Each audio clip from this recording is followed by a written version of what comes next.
Bismillahirrahmanirrahim. Assalamualaikum warahmatullahi wabarakatuh. Waalaikumsalam warahmatullahi wabarakatuh. Yang terhormat Kepala SD 022 Babulu atau Wakil Kepala Sekolah, Bapak Ibu Guru beserta staf yang saya hormati, dan calon guru penggerak Bapak Erwin Setiawan yang saya hormati. Marilah kita memanjatkan puji syukur kehadiran Allah Subhanahu wa Ta'ala, karena pada hari ini kita diberi kesempatan, ruang, waktu, nikmat kesehatan sehingga kita bisa berada di dalam diskusi pendampingan individual penyelarasan visi dan prakarsa perubahan sekolah.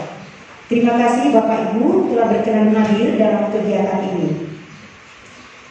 Perkenalkan, saya Siti Sohra, pengajar praktik dari calon guru penggerak dari SMP Negeri 11 Penajam Pasir Utara. Izinkan saya membacakan susunan acara pada hari ini. Pertama, pembukaan. Kedua, penyampaian sesi diskusi. Dan yang ketiga, merumuskan kalimat perubahan dan mengkaji sekolah SD 022 mengidentifikasi perilaku yang mencerminkan visi sekolah SD Negeri 022 Babulu, mendiskusikan inisiatif prakarsa perubahan yang dapat dilakukan di sekolah SD 0220. Menutup, marilah kita membuka acara ini dengan bacaan basmalah. Yang kedua, penyampaian tujuan. Tujuan diadakan diskusi ini adalah untuk menyelaraskan visi sekolah saat ini dengan berpihak kepada murid dan profil pelajar Pancasila. Yang kedua, wadah atau kegiatan ini merupakan proses belajar calon guru penggerak. Selanjutnya, Bapak Ibu, saya berkolaborasi dengan Bapak Erwin di sini, bukan datang ujuk-ujuk untuk mengganti visi sekolah SD 00240. Bukan bisa berkontribusi dan aktif dalam kegiatan diskusi ini, karena bagaimanapun kegiatan ini diharapkan menjadi refleksi bagi pihak sekolah untuk pengembangan visi sekolah selanjutnya. Saya tidak berbicara panjang lebar di sini. Saya sebagai moderator dan Pak Erwin akan memandu atau memimpin sesi diskusi kali ini. Kepada Bapak Erwin, saya persilakan. SD 020 yang saya hormati yaitu pengajar praktik kepada Ibu Siti Sohra yang telah memberikan masukan dan saran-saran terbaiknya untuk calon guru penggerak, terutama diri pribadi saya sendiri. Nah, sebelum kita mulai kegiatan ini, tentunya di sini sudah ada tulisan ya, yaitu tentang diskusi penyelarasan visi dan prakarsa perubahan sekolah. Nah, di sini sebelum memulai kegiatan ini, saya akan membacakan sebuah puisi. Ya. Salah satu karya terbaik dari seorang proklamator, yaitu Bung Karno, ya, atau Insinyur Soekarno. Nah, di sini puisi ini berjudul Aku Melihat Indonesia.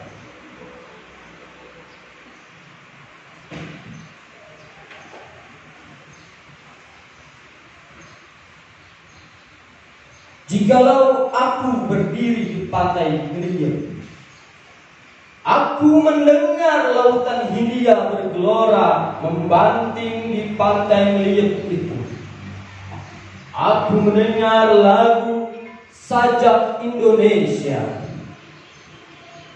Jikalau aku melihat sawah-sawah yang menguning menghijau, aku tidak melihat lagi batang-batang padi yang menguning menghijau. Aku melihat Indonesia.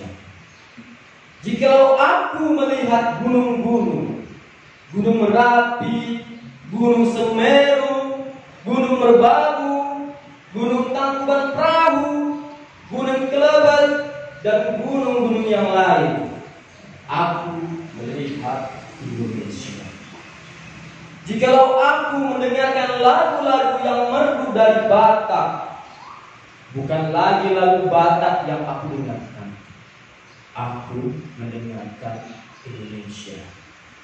Jikalau aku mendengar lagu Olesiu dari Maluku. Bukan lagi aku mendengarkan lagu Olesiu, aku mendengarkan Indonesia. Jikalau aku mendengarkan Pangkur Palaran, bukan lagi Pangkur Palaran yang aku dengarkan, aku mendengar Indonesia. Jikalau aku mendengarkan burung perkutut menyanyi di pohon ditiup angin yang sepoi-sepoi, bukan lagi aku mendengarkan burung perkutut, aku mendengarkan Indonesia. Jikalau aku menghirup udara ini, aku tidak lagi menghirup udara, aku menghirup Indonesia. Jikalau aku melihat wajah anak-anak di desa-desa yang mata yang bersinar-sinar, Pak Merdeka, Pak Merdeka, Pak Merdeka, aku bukan lagi melihat mata manusia, aku melihat Indonesia.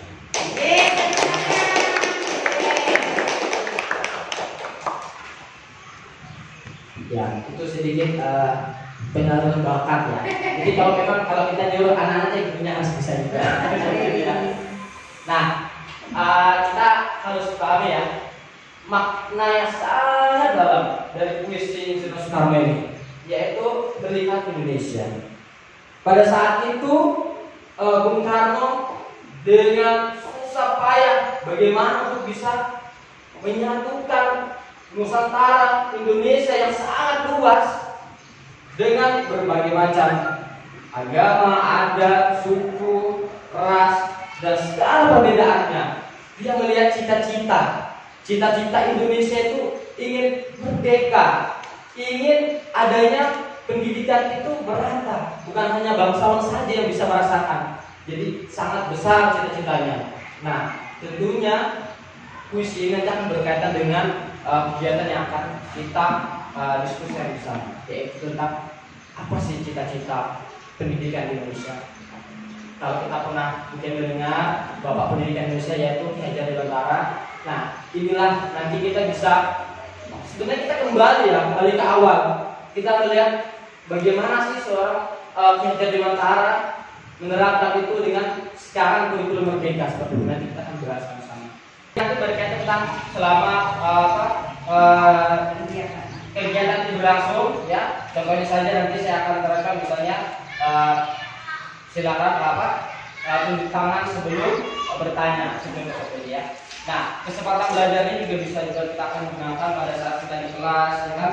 Mungkin dalam mulai pelajaran dengan anak-anak ya. Jangan sebaliknya.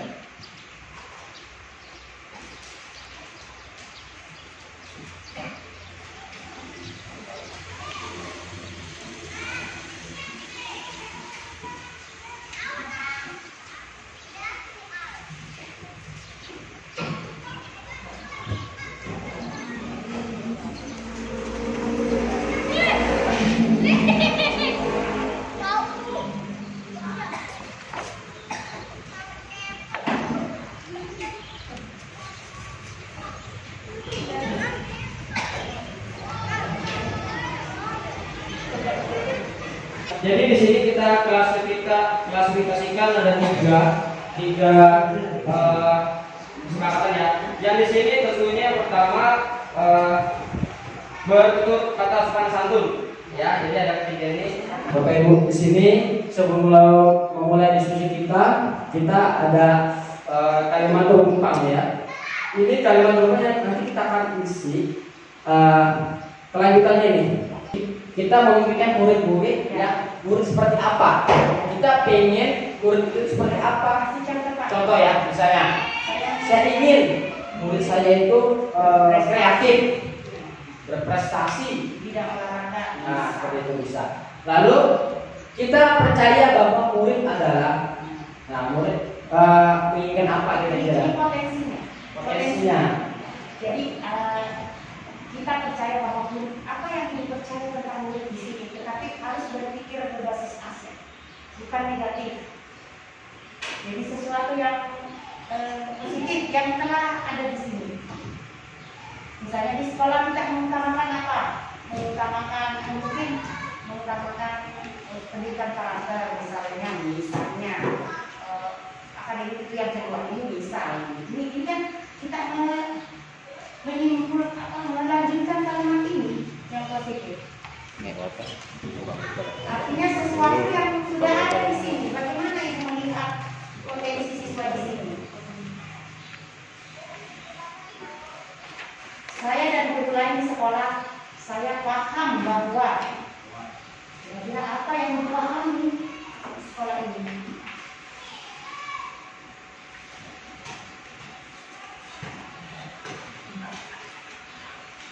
Kita warga sekolah di sekolah yang ini yakin untuk apa yang kita keyakinan itu.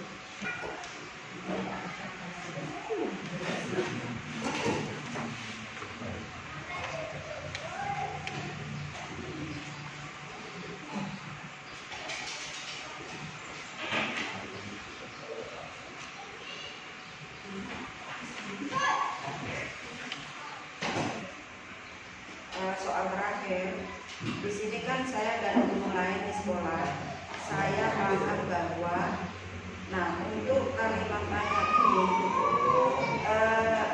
ini kita belum paham, ini mengarahnya kemana? Apakah ke pendidikan atau ke sekolah itu lebih berprestasi atau bagaimana? Potensinya itu, Potensinya? iya. Potensinya di sini. Misalnya contoh lagi, kita percaya bahwa murid adalah murid yang mampu melakukan kolaborasi. Misalnya, ibu lihat potensinya sekolah di sini. Sama seperti tadi, kenapa Pak Erwin menggunakan misi. Tadi keinginannya itu Pak Soekarno dibarengi dengan potensinya Indonesia, gunung-gunung, nyanyian Batak dari Nusantara sampai, jadi dia melihat di situlah Indonesia. Sama dengan kita, potensinya tadi keinginannya ibu dipadukan dengan potensi yang ada, akan tercermin visi. Berarti ini potensi tentang sekolah kita ini ya? Iya, tapi disampaikan bahwa potensi, namanya potensi berarti kalimat berpikir berbasis aset. Aset basic thinking kalau di bahasa Inggris kan. Jadi jangan sampai menulis yang karena kita melihat potensi bukan melihat masalah. Ya. Jadi misalnya maaf ya, saya tadi dari sisi yang indikator tadi kan gunung-gunung berarti sumber daya alamnya. Iya, jadi di sini lingkungannya dilihat sekolah, bukan cuma pemerintahannya itu. Iya. Di sini. Mungkin ada kearifan lokal, apa saja. Jadi yang tahu persis itu ibu dan Pak Erwin. Saya cuma memberikan gambaran bahwa edukasi di sini adalah potensinya.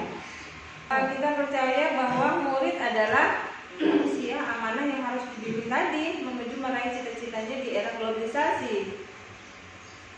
Sama dua itu maksudnya gini Bu. Menurut saya sih, Ya memang itu. Jadi di sekolah lain pun berbeda. Di sekolah lain pun begitu juga.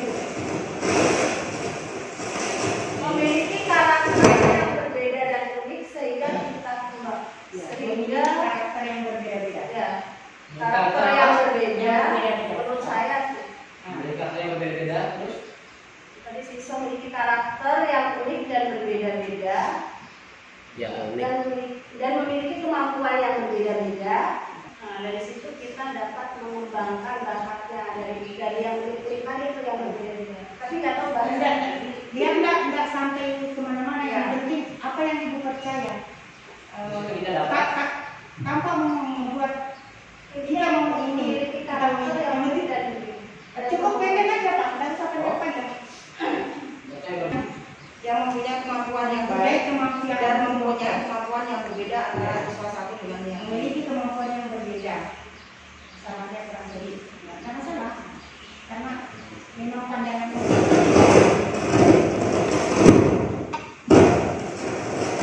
Dapat mewujudkan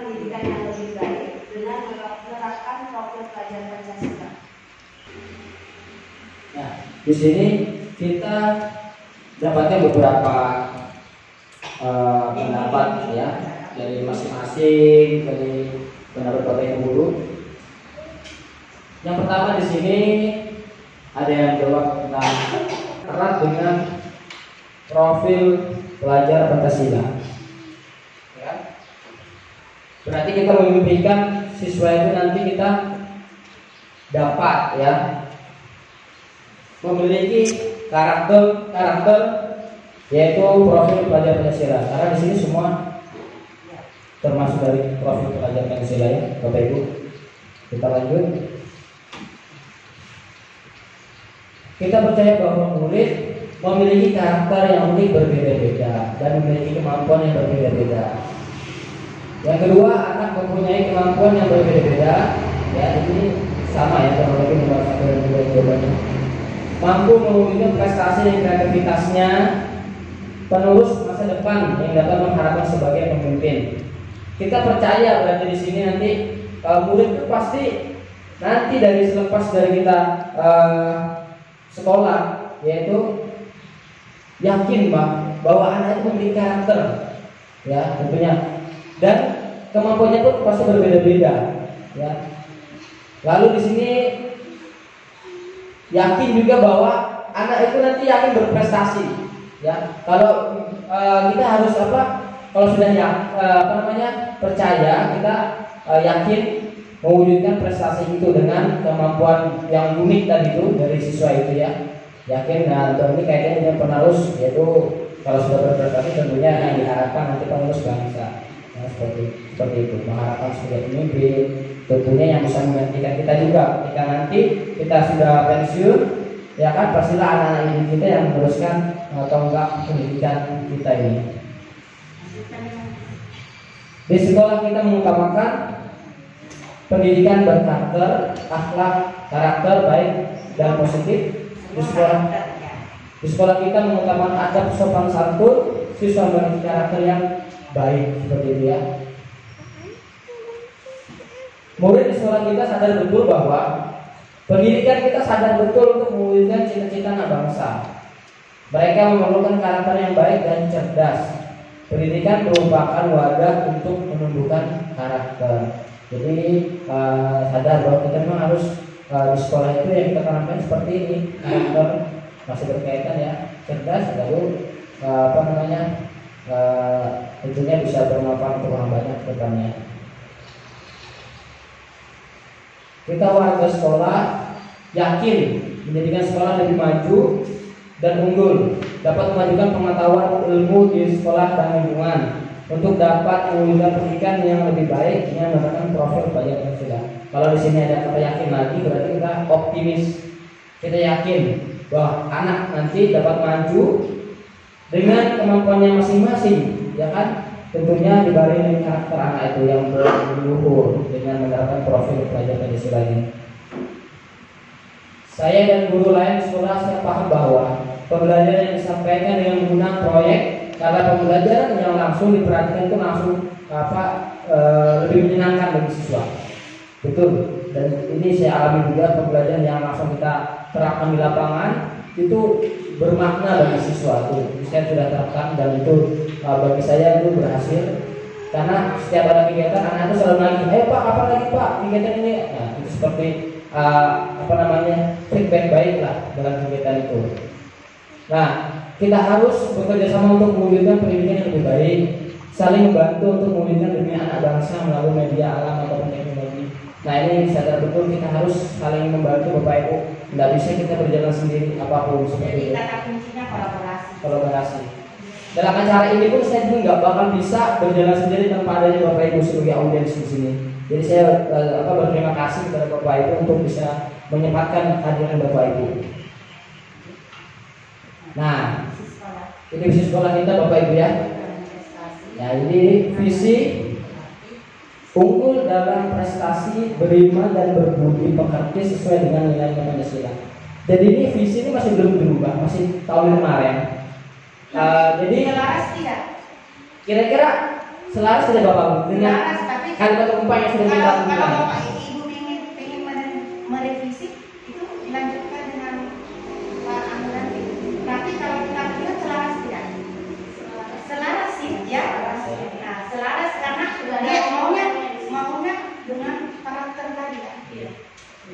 ini sudah apa namanya, pendapat saya juga selaras karena itu sudah bagian dari prestasi dan sudah masuk, ya kan?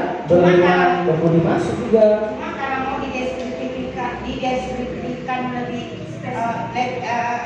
lebih mengarah ke profil Pancasila, mungkin nilai-nilai Pancasilanya ya terserah ibu mau ada ya Bu, kita tambahkan di sini.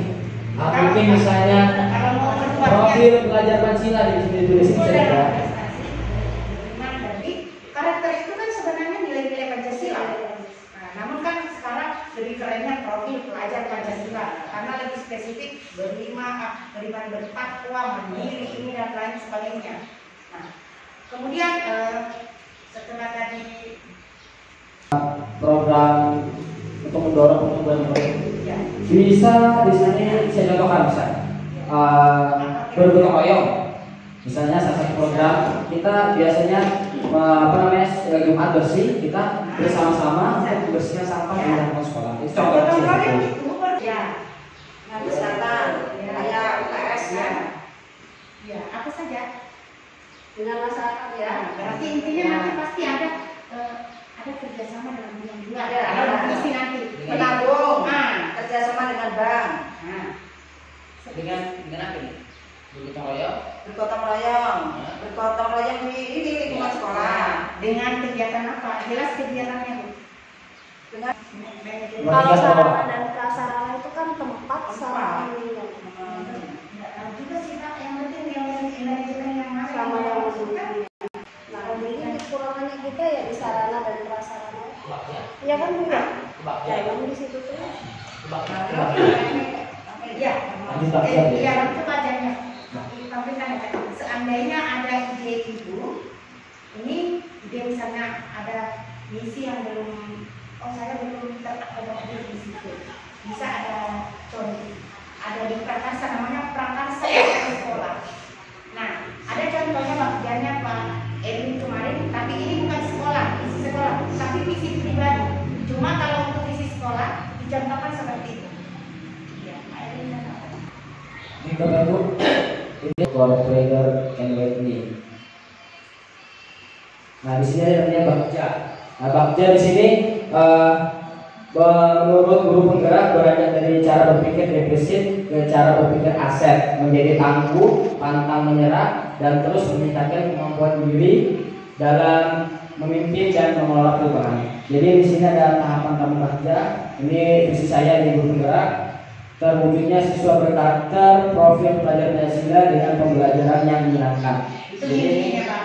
ya, tentang prakarsa perubahan saya di sini yaitu mewujudkan pembelajaran yang menyenangkan dan berkarakter. Di sini Bagja, di sini Bagja itu B-nya B, buat pertanyaan utama.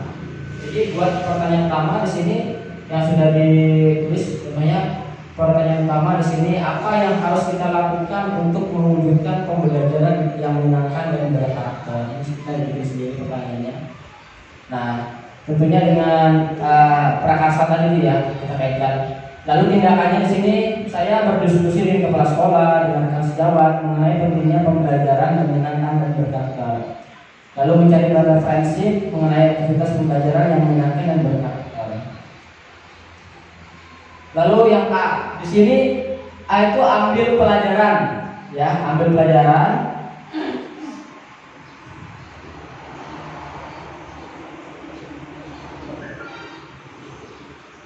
Nah di sini pertanyaannya, siapakah yang pernah melakukan pembelajaran menyenangkan dan berkarakter?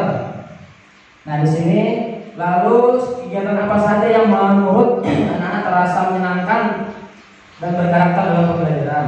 Potensi apa yang sudah kita miliki dan membantu kita untuk menggunakan pembelajaran itu? Di sini saya tindakannya mencari contoh nyata yang memiliki pengalaman, misalkan rekan sejawat dalam satuan pendidikan maupun lintas atau pendidikan. Jadi sini kita belajar bukan di satu sekolah, tapi kita bisa belajar dengan sharing teman-teman di sekolah lain, bisa di dalam pendidikan lagi atau lulus satu baku mungkin kita punya inspirasi lagi kan belajar dari beliau. Jadi bisa luas Bapak Ibu. Melakukan wawancara, survei pengalaman dari berbagai unsur kepala sekolah, rekan sejawat, murid, orang tua, dan buat tetap potensi itu.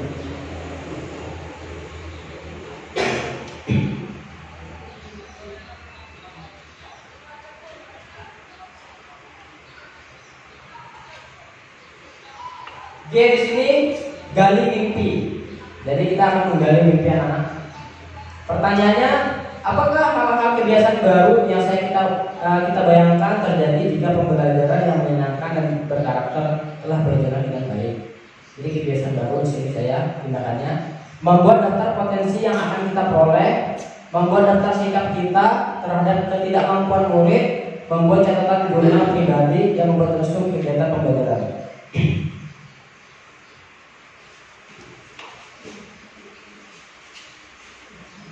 Lalu J di sini jabarkan rencana. Pertanyaannya, apa langkah awal atau yang paling sederhana yang dapat dilakukan untuk mengembangkan pembelajaran yang menyenangkan dan berkarakter bagi murid? Apa langkah efektif untuk menguatkan pembelajaran yang menyenangkan dan berkarakter di kelas? Tindakannya, membuat daftar pertanyaan untuk berdialog dengan murid terkait sikap pola pikir mereka mencerminkan pembelajaran yang menyenangkan dan berkarakter. Lalu melakukan diskusi dan kolaborasi dengan kepala sekolah dan guru mengenai program kegiatan yang mendukung pembelajaran yang menyenangkan berkarakter bagi murid. Lalu atur eksekusi. Setelah terakhir ini ayat terakhir, atur eksekusi. Siapa yang dapat mengarahkan dan berpartisipasi saat kita melakukan pembelajaran yang menyenangkan dan berkarakter bagi murid? Bagaimana teknis pengaturan waktu pelaksanaan agar pembelajaran yang menyenangkan dan berkarakter dapat terwujud? Lalu tindakannya melibatkan kepala sekolah atau rekan guru untuk mengamati dan memberikan refleksi pembelajaran secara berkala, menyusun rancangan pembelajaran dan menentukan lini masa kegiatan. Seperti itu. Jadi itu tahapan bagian. Sekiranya dengan visi yang ada ini kita selaras ya, Bapak Ibu ya, dengan apa-apa saja dari kalimat tumpang yang sudah kita isi tadi, karena tujuan dari visinya itu juga kita dengan visi yang sudah ada yang tujuannya berkarakter Pancasila dan nama kerennya sekarang profil pelajar Pancasila. Dengan karakter itu diharapkan siswa kita dapat unggul dalam prestasi dan ya supaya yang kita inginkan juga bukan hanya karakter tapi cerdas, lalu beriman kepada beriman yang bertawakal atau hanya saya seperti itu.